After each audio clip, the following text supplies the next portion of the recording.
ഇന്നലെ പറഞ്ഞ കാര്യം മറക്കല്ലേ? ഇന്നലെ ഒരുപാട് കാര്യങ്ങൾ പറഞ്ഞല്ലോ. എന്ത് കാര്യം? ചുമ്മാ കളിക്കരുതട്ടാ. എന്ത്? സ്വർണത്തിന്റെ കാര്യം. സ്വർണത്തിന്റെ കാര്യമോ? എന്ത് സ്വർണത്തിന്റെ കാര്യം? എനിക്കൊന്നും ഓർമ്മയില്ല. ഒന്നും ഓർമ്മയില്ലേ നിങ്ങൾക്ക്? എന്ത് സ്വർണ്ണ? നീ കുഞ്ഞമ്മ അറിയാതെയാണ് അവള് സ്വർണ്ണം എടുത്തന്നെ. കുഞ്ഞമ്മോട് പോയി പണയാക്കാൻ പറ. എന്റെ കയ്യിൽ പൈസ ഇല്ലാന്ന്. കുറച്ച് ദിവസം കഴിഞ്ഞിട്ട് എടുത്തു കൊടുക്കാന്ന് പറ. ഇങ്ങനെ പറയുന്ന തോന്നണ ഏട്ടന്. ഒരാവശ്യം പറഞ്ഞപ്പോ അവള് ഊരി തന്നതല്ലേ? അതെ, പക്ഷെ തിരിച്ചു കൊടുക്കണമെങ്കിൽ എന്റെ കയ്യിൽ പൈസ വേണ്ടേ? പൈസ കൊടുത്താലല്ലേ ബാങ്കിൽ നിന്ന് സാധനം കിട്ടൂ. ആ മാല എന്തായാലും നാളെ തന്നെ കൊണ്ട് കൊടുത്തേ പറ്റുള്ളൂ. നാളെ കൊണ്ടേ കൊടുക്കണ പൈസ എത്ര വേണമെന്ന് എന്റെ വിചാരം. അത് എടുക്കണമെങ്കിൽ പൈസ വേണ്ടേ? പിന്നെ അത് നമ്മൾ ചെയ്യാതെ പറ്റുമോ? അമ്മയുടെ അടുത്ത് ചോദിച്ചിട്ട് വാങ്ങിച്ചു. പിന്നെ അമ്മയുടെ അടുത്ത് ചോദിച്ചിട്ട് അല്ലാതെ വേണ്ട. എന്റെ ഇല്ല. ഏട്ടൻ നിങ്ങൾ കളിക്കരുതട്ടാ. അവള് കുഞ്ഞമ്മയുടെ ഒന്നും പറയാതെ ഒന്നും ചെയ്തേക്കണേ. കുഞ്ഞമ്മ ഇങ്ങനെ അറിഞ്ഞ പിന്നെ വച്ചേക്കൂല. എങ്ങനെങ്കിലും എടുത്തു കൊടുത്തേ പറ്റുള്ളൂ. ഞാൻ നമ്പർ ഞാൻ വിളിക്കാം കുഞ്ഞമ്മേനെ. ഞാൻ വിളിച്ച് പറയാൻ 1 മാസം അവധി ചോദിക്കട്ടെ. വേണ്ട, 1 മാസോ? ഇപ്പൊ 2 മാസം 3 തവണ ഞാൻ പറഞ്ഞു. അങ്ങനെ ഞാൻ വിളിക്കട്ടെ കുഞ്ഞമ്മേനെ. ആ വിളിച്ചു പറയാന്നേ. നാണില്ലെങ്കിൽ വിളിച്ചു പറ. ഇതിപ്പോ നാണിക്കേണ്ട കാര്യം. അയ്യോ, വലിയ അന്തസ്സാ പറയാങ്ങോട്ട്. ആളുടെ കയ്യിൽ പൈസ ഉണ്ടാവില്ല, ഇല്ലാത്തതൊക്കെ സാധാരണയാണ്. കാര്യം പറഞ്ഞാൽ മനസ്സിലാവാത്ത ഏത് കുഞ്ഞമ്മണ്ട്?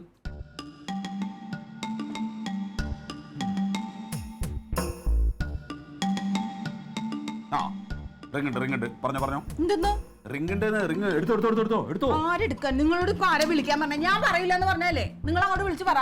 നീ എന്തിനാ കട്ട് ചെയ്തത്? നിങ്ങൾ പറയില്ലല്ലോ, പിന്നെ എനിക്ക് പറ്റില്ല പറയാൻ. എടി പോത്തെ, എന്തെങ്കിലും ഒരു പ്രശ്നം ഉണ്ടെങ്കിൽ ഭർത്താവിന്റെ കൂടെ നിൽക്കുന്നവൾ ആവണം ഭാര്യ കേട്ടാ. കൂടെ നിന്ന് ഞാൻ ഒടിഞ്ഞില്ലേ ഇങ്ങനെയായി. ഇനി എനിക്ക് സൗകര്യമില്ല നിങ്ങളെ കൂടെ നിൽക്കാൻ. അമ്മയും കൂടി വരട്ടെ. അമ്മേ കമ്മേ ഒരു സ്വസ്ഥത തരുത്. എന്താ വേണം? രണ്ടെണ്ണത്തിനും കൂടി ഞാനിപ്പോ ഇവിടെ വന്നിട്ട് സ്വർണ്ണം എടുത്ത് തരൂലെന്ന്. സ്വർണ്ണം എടുത്ത് തരൂലെന്നാ? എടാ, എങ്ങനെ കൊടുക്കാതിരുന്നാലും എങ്ങനെ അടി? നാണക്കേടല്ലേ? എന്റെ അമ്മ സ്വർണം കൊടുക്കൂല ഒന്നും ഞാൻ പറഞ്ഞിട്ടില്ല. ഇപ്പൊ എന്റെ കയ്യിൽ പൈസ അല്ല, അത് എടുത്ത് കൊടുക്കാന്ന് പറഞ്ഞു. അതെന്താ പറഞ്ഞ അവൾക്ക് മനസ്സിലാവാത്തത്? എടാ, അവക്ക് മനസ്സിലാവാഞ്ഞിട്ടില്ല. എനിക്ക് ഇപ്പൊ മനസ്സിലാവുന്നില്ല. ഇത് എത്ര അവധിയായി? അവധി കേൾക്കുന്നവർക്ക് ഒരു നാണം വേണ്ടേ? നിനക്കാ നാണമില്ല. ഓ, കഷ്ടം തന്നെ. അമ്മ 1 മാസം കൂടെ അവധി പറഞ്ഞ എന്തോ കുഴപ്പമൊന്ന്? കുഞ്ഞപ്പയ്ക്ക് ഇതന്നെ എടുക്കണമെന്ന് ഇത്ര വലിയ വാശി? എന്ത് ഇവളുടെ വാശി? അതൊന്നും അല്ല. അവരുടെ സ്വർണ്ണം എടുത്താൽ അതെടുത്ത് കൊടുക്കണം. അതാണ് ആവശ്യം. പിന്നെ അല്ലാതെ കൊടുക്കാം. 1 മാസം കൂടെ അവധി പറയാൻ പറ അവരോട്. ആരോട്? കുഞ്ഞമ്മോട്. നിങ്ങളോട് പറയാൻ പറഞ്ഞിട്ട് നിങ്ങൾക്ക് പറ്റിയില്ലല്ലോ. എനിക്ക് സൗകര്യമില്ല. സ്വർണ്ണം എടുത്ത് കൊടുത്തേക്കണം. കാര്യമാണ്. നാണക്കേടാണ് കേട്ടോ. ഞാൻ കാര്യമായിട്ട് പറയുകയാണ്. എന്റെ അമ്മ, ഈ 10-25,000 രൂപയ്ക്ക് ഞാൻ ഇപ്പൊ എവിടെ പോകാനാണെന്ന്? എടാ, ഈ 10-25,000 രൂപയ്ക്ക് നിനക്ക് എന്തായിരുന്നു അത്യാവശ്യം ഇത്രയ്ക്ക്? എന്റെ ചെലവൊന്നും എനിക്ക് അറിഞ്ഞൂടാ. കണക്ക് ഞാൻ സൂക്ഷിച്ചിട്ടില്ല. എന്തൊക്കെ ചെലവ് നടത്തിയിട്ടുണ്ടോ അതൊക്കെ ഈ വീട്ടിന് മാത്രമാണ്. ഞാൻ അങ്ങനെ കണക്ക് നോക്കണ ആളുമല്ല. എനിക്ക് എന്റെ ആവശ്യമില്ല.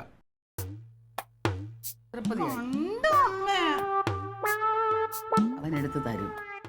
തൽക്കാലം കാശില്ലാഞ്ഞിട്ടല്ലേ? അമ്മ നാളെ കൊണ്ടേ കൊടുക്കണോന്ന്. നിന്റെ കുഞ്ഞമ്മയല്ലേ, നീ പറഞ്ഞാ കേക്കത്തില്ല. ഒരു അവധിയും കൂടെ എന്തായാലും നമുക്ക് കേൾക്കാം. ഇനി ഞാനൊന്നും പറയാൻ പോണില്ല. അവരിവിടെ വന്ന് ബഹളം ഉണ്ടാക്കും. അപ്പൊ പഠിക്കാം അമ്മയും മോനെ. അത്രേ ഉള്ളൂ. എന്റെ കയ്യിൽ ഒരു പൈസ ഇല്ലല്ലോ ദൈവമേ. എന്താണ്?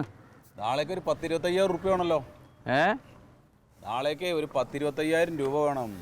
നിനക്ക് വയറുകടിയാണ്. ഇത് ദിവസവും രാവിലെ വന്നിട്ട് 20 വേണം, 30 വേണം, 50 വേണോന്ന് പറഞ്ഞാൽ എവിടെ നിന്ന് ഒപ്പിക്കാനാണിത്? ഇല്ലടാ, ജമന്തിയുടെ ഒരു കുഞ്ഞമ്മയുടെ ചെയിന് കൊണ്ടുപോയി പണയം വെച്ചിട്ട് 4 മാസമായി. ഇതുവരെ എടുത്തു കൊടുത്തിട്ടില്ല. അത് ശരി. അതിന്റെ പേരിൽ എന്നും കശുവിശയാണ്. 30,000 രൂപ ഇപ്പൊ എവിടെ നിന്ന് ഒപ്പിക്കും? എവിടുന്ന് ഒപ്പിച്ചാലും വേണ്ടില്ല, സംഗതി വാങ്ങിച്ചേ പറ്റൂ. ഞാനൊരു കാര്യം പറയാ, നീ തെറ്റിദ്ധരിക്കോ? എന്താണ്? പൈസ ഒപ്പിക്കാനൊരു വിദ്യയുണ്ട്. നമ്മുടെ മറ്റേ ടൂറിസ്റ്റ് ഗൈഡില്ലേ, ജെറാൾഡ് ഫെന്നി. ഫെന്നി അവന്റെ അടുത്ത് ഒരു ഫ്രഞ്ച് ഫാമിലി വന്നു വിട്ടിട്ടുണ്ട്, ഒരു സായിപ്പും മദാമയും. അവരൊരു നമ്മുടെ കേരളീയ സ്റ്റൈലിലുള്ള ഒരു വീട് നോക്കി നടക്കുകയാണ്. ഒരു 2-3 ദിവസം അവർക്ക് താമസിക്കണം. അപ്പോൾ ഒരു ദിവസം ഒരു 10,000 രൂപ വെച്ച് കിട്ടും. അപ്പോൾ ഒരു 3 ദിവസം അവർക്ക് താമസിക്കാൻ സൗകര്യം ഒരുക്കി കൊടുത്താൽ 10-30,000 രൂപ അങ്ങനെ കിട്ടും. നടക്കുമോ? ഏത് വീട് കിട്ടും? നിന്റെ വീട്. എന്റെ വീടാ? ഞങ്ങളവിടെ പോകും. അതിന് വീട് മുഴുവനല്ല അവർക്ക് വേണ്ടത്. അവർക്കൊരു മുറി മതി. അവരൊരു ഫാമിലി അല്ലേ ഉള്ളൂ. അവരുടെ സാധനങ്ങൾ കൊണ്ടൊന്ന് വെക്കണം. ഈ സായിപ്പിനൊക്കെ താമസിക്കുമ്പോൾ നമ്മുടെ വീട് ശരിയാകൂടോ? അവർക്ക് അങ്ങനത്തെ വീടാണെന്ന് വേണ്ടത്. ഒരു കേരളീയ സ്റ്റൈലിലുള്ള ഒരു ഓടിട്ട സാധാരണ വീട്. അവർക്ക് നമ്മുടെ കുടുംബ രീതികളും നമ്മുടെ ഭക്ഷണവും നമ്മുടെ കലകളും ഒക്കെ കുറിച്ച് പഠിക്കാൻ. വലിയ വലിയ ഹോട്ടലിൽ താമസിക്കാൻ കാശില്ലാഞ്ഞിട്ടല്ല അവർക്ക് ഇതുപോലത്തെ വീട്ടിൽ താമസിക്കണം. വൈകുന്നേരം ആകുമ്പോൾ എന്തെങ്കിലും ഒരു കൾച്ചറൽ പ്രോഗ്രാം വേണം. അതിനൊക്കെ ആയിട്ടാണ് അവരിവിടെ വരണത്. എന്നാ പിന്നെ ഞാനൊരു ഐഡിയ പറയട്ടെ. സായിപ്പിനെയും കൂട്ടിയിട്ട് നീ നേരെ നിന്റെ വീട്ടിലേക്ക് വിട്. എന്താ എന്നിട്ട് ആ 30,000 രൂപ നീ എനിക്ക് വാങ്ങിച്ച കടയിട്ട് തന്നാൽ മതി, തിരിച്ചു തരും. അതിനെ ഒരു ആടിനെ കറക്കാനും മട തെറിയേക്കാനും അല്ല പറഞ്ഞത്. അവർക്ക് നിന്റെ പോലത്തെ ഒരു വീടാണ് വേണ്ടത്. അതിന് വീട് മുഴുവൻ കൊടുക്കണ്ട. ആ തെക്കേ മുറി ഒഴിഞ്ഞ് കിടക്കുകയല്ലേ, അതിൽ ബാത്റൂമും ഇല്ലേ, അതൊന്ന് വൃത്തിയാക്കി സൗകര്യമാക്കി കൊടുക്കുക. പിന്നെ അവർ മുഴുവൻ സമയം ഇവിടെ കിടക്കണമെന്നല്ല, അവർ കൊണ്ടുവന്ന് ആ ബാഗ് വെക്കും, രാവിലെ കറങ്ങാൻ പോകും, വൈകുന്നേരം വന്നാലായി. പിന്നെ അത് എടുത്തുകൊണ്ട് പോകുമ്പോൾ ആ പൈസയും കിട്ടും. അത് വേണോ? വേണോ? ഒരു ശല്യവും ഇല്ല, ഛേദവും ഇല്ലാതെ 10-30,000 രൂപ കയ്യിലിരിക്കും. പിന്നെ നമ്മുടെ വീട്ടിലൊരു വിദേശി വന്ന് താമസിക്കുന്ന പറഞ്ഞാൽ അന്തസ്സല്ലേ, ഇല്ലേ? ഒരു കാര്യം ചെയ്യും, വിളിക്കാവനെ പെരിയ വിളി. അല്ല, നീ അമ്മനോടൊക്കെ അനുവാദം ചോദിക്ക്. ഇതിലിപ്പോ ആരോടും ചോദിക്കേണ്ട കാര്യമില്ലാന്ന് ഞാൻ തീരുമാനിക്കണല്ലേ. എന്നാ വിളിക്കാം.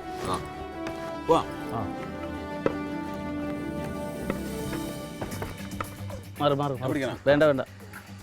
പിന്നെ അവരവിടെ താമസിക്കാൻ ഇനി സമ്മതിച്ചാൽ തന്നെ മറ്റേ ക്ലീറ്റോ കിടന്ന് അലമ്പുണ്ടാക്കരുത്. അവർക്ക് സമാധാനം വേണം. അതൊന്നും കുഴപ്പമില്ല, അതൊക്കെ ഞാൻ നോക്കിക്കോളാം. എങ്ങനെയെങ്കിലും ഒരു 10-25,000 റുപ്യ ഉണ്ടാക്കിയിട്ട് ആ സാധനം എടുത്തു കൊടുക്കണം. കാരണം കയ്യിൽ പൈസ വേണ്ടടോ. ഇതിപ്പോ നമ്മൾ പറഞ്ഞ അവൻ തട്ടൂല്ല. ഞാനേ അവനോട് പറഞ്ഞിട്ട് ഇന്ന് തന്നെ സാഹിബിനെ കൊണ്ടുവന്ന് കാണിക്കാൻ പറയാം.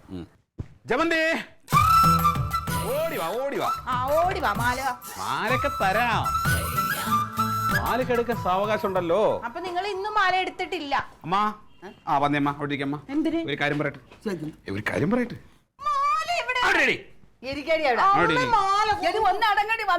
നിനക്ക് മാല എടുത്ത് തന്നാ പോരെ? ആ കാര്യം ഞാൻ ഏറ്റു.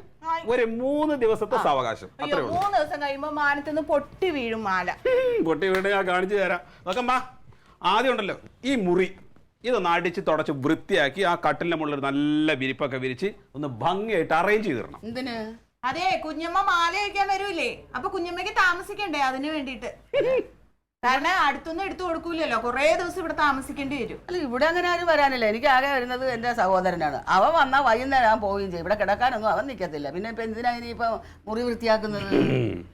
നിന്റെ അവിടെ നിന്ന് ആരെങ്കിലും വരുന്നുണ്ടോ? ഉണ്ടല്ലോ, കുഞ്ഞമ്മ ചീത്ത വിളിക്കാൻ വരൂലേ? കുഞ്ഞമ്മ അല്ലെന്നാ എടി, നിന്റെ കുഞ്ഞമ്മയുടെ ഭാഗ്യം, കുഞ്ഞമ്മയുടെ അല്ല നിന്റെയും ഭാഗ്യം, എന്റെയും ഭാഗ്യം. എന്റെ അമ്മ നമ്മുടെ വീട്ടില് 2 അതിഥികൾ വരാൻ പോവാണ്. 2 അതിഥികളാ? ഓ, അതാര്? ഒരു സായിപ്പ്, ഒരു മദാമി. അല്ല ഏട്ടാ, നിങ്ങക്ക് എന്താണ് വട്ടാണ്? ഏത് സായിപ്പും മദാമേ? പറയുന്നത് കേക്കുന്നേ. നീ എന്തിനാണ് ഈ ചാടി കളിക്കാൻ നിൽക്കുന്നത്? ഏത് സായിപ്പൊന്നും എനിക്കറിയാൻ വയ്യ. ഒരു സായിപ്പും ഒരു മദാമി. ഞങ്ങളുടെ ഏയുടെ ഒരു പരിചയക്കാരൻ, ആ പരിചയക്കാരന്റെ ഒരു പരിചയക്കാരനാണ് ഈ സായിപ്പ്. അപ്പൊ അവരിവിടെ കേരളത്തിൽ വന്നിട്ടുണ്ട്. അപ്പൊ അവർക്ക് താമസിക്കാൻ ഒരു സ്ഥലം വേണം. അപ്പൊ അതൊന്ന് ഇങ്ങനെ ഓഫീസിൽ സംസാരിക്കുന്ന കൂട്ടത്തില് ഞാൻ പറഞ്ഞു, അങ്ങനെയാണെങ്കിൽ കുഴപ്പമില്ല, ഞാൻ വീട്ടിൽ താമസിപ്പിക്കാം എന്ന് പറഞ്ഞു. എന്താ കിട്ടാൻ പോണെന്ന് അറിയോ? 3 ദിവസത്തിന് 30,000 രൂപ. ഏട്ടാ, അതിന് ഇവിടുത്തെ സൗകര്യം എന്തുണ്ട്? ഇതാണ് സായിപ്പിന് ഇഷ്ടം.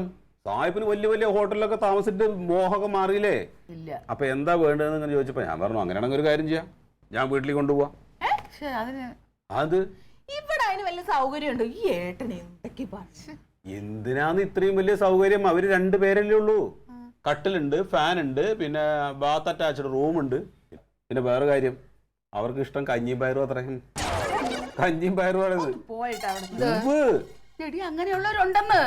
പിന്നെ ഈ കപ്പല്ലേ, കപ്പ പിന്നെ ഈ ചമ്മന്തി, കാന്താരി ചമ്മന്തിയും കപ്പയും കൂടിയും കൂട്ടി അതും കൊടുത്തു കഴിഞ്ഞാൽ അതും ഭയങ്കര താല്പര്യമാണ്. അപ്പൊ അത് നേരത്തെ അതും കൊടുക്കാം. കൊള്ളാം, വലിയ ചെലവില്ല. നമുക്ക് 30,000 രൂപയും കിട്ടും. നല്ലത്. അല്ലേ, ഞാൻ ചോദിക്കണ എന്താന്നറിയാമോ? അവരിവിടെ വന്ന് താമസിക്കും, എന്നിട്ട് ഈ 3 നേരം ഭക്ഷണം കഴിച്ച് ഇവിടെ ഇങ്ങനെ ഇരിക്കുവോ? ഈ ഭക്ഷണം കഴിച്ചിട്ട് ഇവിടെ തന്നെ ഇരിക്കുന്നല്ലാന്ന്. അവര് വേറെ കാഴ്ചകളൊക്കെ കാണാൻ പോവില്ലേ? അവര് നാട് കാണാൻ വേണ്ടി വന്ന ആളുകളല്ലേ. അപ്പൊ അവരിങ്ങനെ കാഴ്ചകളൊക്കെ കണ്ടു കഴിഞ്ഞ് വൈകുന്നേരം ക്ഷീണിച്ചിട്ട് വരുമ്പോ അവർക്ക് നല്ല കഞ്ഞിയും പയറൊക്കെ നമ്മൾ കൊടുത്ത് അവിടെ മുറ്റത്തൊക്കെ ഇങ്ങനെ ഇരിക്കുന്ന സമയത്ത് എന്തെങ്കിലും ഒരു കലാപരിപാടിയും കൂടി അവിടെ മുമ്പിൽ അവതരിപ്പിക്കാൻ പറ്റിയ അതിന്റെ പൈസയും നമുക്ക് പറഞ്ഞു വാങ്ങിക്കാം. എവിടെ പോകാനോ, ആര് വരാനാണ്? എവിടേക്കും പോണ്ട, കലാകാരന്മാരൊക്കെ ഇവിടെ ഉണ്ടല്ലോ. നിനക്ക് ഓട്ടംതുള്ള അറിയാലോ, നീ ഓട്ടംതുള്ളാണ് കളിക്ക്. ശരിയാണല്ലേ? പിന്നെ ഒന്ന് പോകുമ്പോ സായിപ്പിന്റെ മുമ്പിൽ കളിക്കാനെന്ന് എനിക്ക് പറഞ്ഞു. അവർക്ക് ഇതൊക്കെ അറിയാന്ന്. എനിക്ക് അറിഞ്ഞൂടൊന്ന്. അല്ലമ്മ ഈ സായിപ്പിനാവൊന്നും അറിയില്ല. പിന്നെ അതുകൊണ്ട് ഇവളുടെ ഇന്നത്തെ ഓട്ടം തുള്ളൽ നാളെ കഥകളിയായിട്ടും കളിക്കാം. അല്ലെങ്കിൽ തന്നെ സായിപ്പന്മാർ ഈ ഓട്ടം തുള്ളലൊക്കെ കാണുന്നവര് തന്നെയാ. ഇവിടെ വന്നിരുന്നാൽ അവർക്ക് അത്രയും സന്തോഷമില്ല. അവർക്ക് അത് വലിയ ഇഷ്ടമാണ് ഈ ഓട്ടം തുള്ളൽ. ഒരു ദിവസത്തെ പരിപാടിക്ക് 10,000 രൂപ വേറെ കിട്ടും. വേറെ കിട്ടും, കടം തീരും. പിന്നെന്താ? എന്നാ കുഴപ്പമില്ല. നീ വരാൻ പറ. ഇങ്ങനെയുള്ള പൊട്ടന്മാരെ സായിപ്പന്മാരെ എങ്ങനെയല്ലേ പറ്റിക്കാൻ പറ്റും? പിന്നെ അല്ലാതെ. എന്നാ കുഴപ്പമില്ല. പിന്നെ നിന്റെ കുഞ്ഞമ്മയുടെ അത് കൊടുക്കണ്ടേ? പിന്നെ അതെന്തായാലും വേണം. ആ എത്ര ദിവസം കഴിഞ്ഞിട്ട് എടുക്കൂ? അത് സായിപ്പ് എപ്പോ പൈസ തരണോ അപ്പൊ എടുക്കാം. അതല്ല ഇപ്പൊ സായിപ്പം ഉടനെ വരുമ്പോ ഉടനെ തരത്തില്ലേ? ഓ 3 ദിവസം കഴിഞ്ഞാൽ തരും. പിന്നെന്താ അപ്പം എടുക്കാം. അപ്പൊ എടുക്കണം. എടുക്കണം എന്ന് പറഞ്ഞാൽ പൈസ നിന്റെ കയ്യിൽ അങ്ങ് തരാന്ന്. സമാധാനം. ആ ചെയിൻ എടുക്കണം എന്നുള്ള ഒറ്റ കാരണം കൊണ്ടാണ് ഞാൻ ഈ വക നാടകത്തിനൊക്കെ കൂട്ടു നിൽക്കണത്. അല്ലെങ്കിൽ എനിക്കൊന്നും താല്പര്യമില്ല. എന്റെ ചെറുക്കന്റെ ഒരു ബുദ്ധിമുട്ടേ. പോയിട്ട് വാ മോനെ, നീ പോയി അവരെ. അല്ലതേ കുറച്ച് സാധനങ്ങളൊക്കെ മേടിക്കണം. അങ്ങനെയാണെങ്കിൽ സാധനം നമ്മൾ കയ്യിൽ നിന്ന് പൈസ എടുത്ത് വാങ്ങിക്കരുത്. നാളെ സായിപ്പ് ഇവിടെ വീട് കാണാൻ വരും. വീടൊക്കെ കണ്ട് ഈ വീടും അന്തരീക്ഷവും നമ്മളെയൊക്കെ കണ്ട് സായിപ്പിനെ അങ്ങോട്ട് പിടിച്ചാൽ സായിപ്പ് ഉറപ്പായിട്ടും ഇവിടെ താമസിക്കാന്ന് പറയും. അപ്പൊ നമുക്ക് അഡ്വാൻസ് തരും. ആ പൈസ എടുത്തിട്ട് നമ്മള് സാധനങ്ങൾ വാങ്ങിച്ചാൽ മതി. അല്ലാണ്ട് പോക്കറ്റിൽ നിന്ന് പൈസ എടുത്തിട്ട് വാങ്ങിക്കണ്ട. അവര് കാണാൻ വരുമ്പോ കുറച്ച് വൃത്തിയിലൊക്കെ ഇടണ്ടേ? വേണം. എന്താ സംശയം? അപ്പൊ ഒന്ന് വൃത്തിയാക്കണം. അതാ ഞാൻ പറഞ്ഞത്. ആകെ ഒന്ന് വൃത്തിയാക്കിയിട്ട് നമുക്ക് വീടും ഈ ചുറ്റുവട്ടമൊക്കെ ഒന്ന് വൃത്തിയാക്കണം. ഞാനും കൂടാ. വലിയ താമസമൊന്നുമില്ല. പിന്നെ വേറൊരു കാര്യം, ഇതെല്ലാം നിന്റെ കാര്യമാണെന്ന് മനസ്സിലാക്കിയിട്ട് അറിഞ്ഞങ്ങ് ചെയ്തോളണം കേട്ടാ. അതാ പറയാം. വൃത്തിയാക്കാൻ അപ്പൊ ഒരു നല്ല കടുപ്പത്തിൽ ഒരു ചായ എടുത്തോ. ചായ ഒന്നുമില്ല, ഞാൻ വൃത്തിയാക്കാൻ പോവാ. ചായ എടുത്താൽ മതി. എനിക്ക് കുഞ്ഞമ്മയുടെ മാല വലുത്. ചായ